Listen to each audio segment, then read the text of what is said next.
शरीर जो देती हूँ आज की कहानी।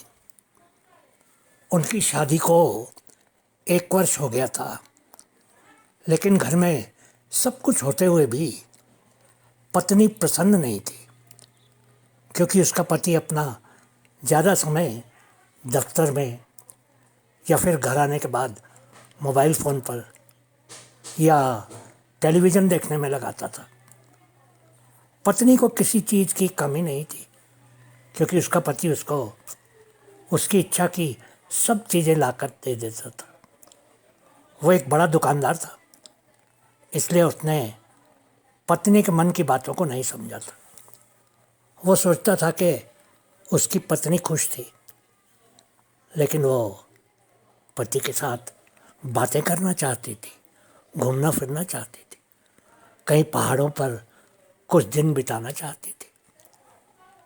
एक दिन शाम को जब पति घर आया तो उसने देखा कि उसकी पत्नी गुस्से में ड्राइंग रूम में सोफे पर बैठी थी।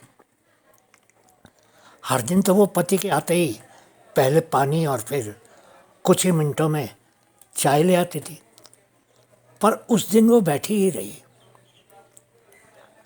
क्यों मुंह फूला है?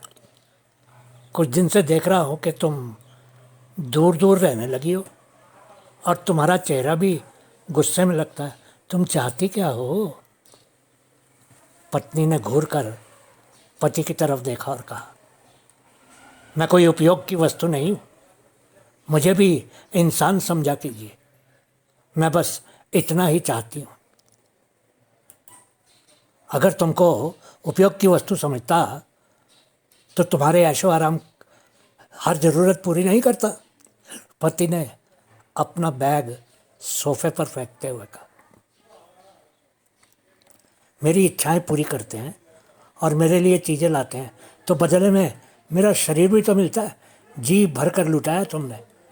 बस किसी जानवर की तरह आते हो, खाना खाते हो और फिर मुझे बेडरूम में खींच कर ले जाते हो। अपनी वासना पूरी करने के बाद खर्राटे भरने लगते हैं। मैं बस रात भर सोचती हूँ कि क्या मैं इसी काम के लिए शादी करके इस घर में आई हूँ। पति ने तंज करते हुए कहा, इसमें इतना गुस्सा करने की क्या बात है? मैं तुमको सब कुछ देता हूँ, तुम्हारी इच्छाएं पूरी करता हूँ और बदले में तुम मुझे शरीर दे देती हो गया हिसाब बराबर? पत्नी हैरान परेशान पति को देखती रही, लेकिन उठकर रसोई में जाने से पहले उसने कह दिया, दुकानदार हो ना, बस इसीलिए सिर्फ लेन देन ही जानते हो। मन की बात तो किसी अपने से कही जाती है, आपके जैसे व्यापारी से नहीं।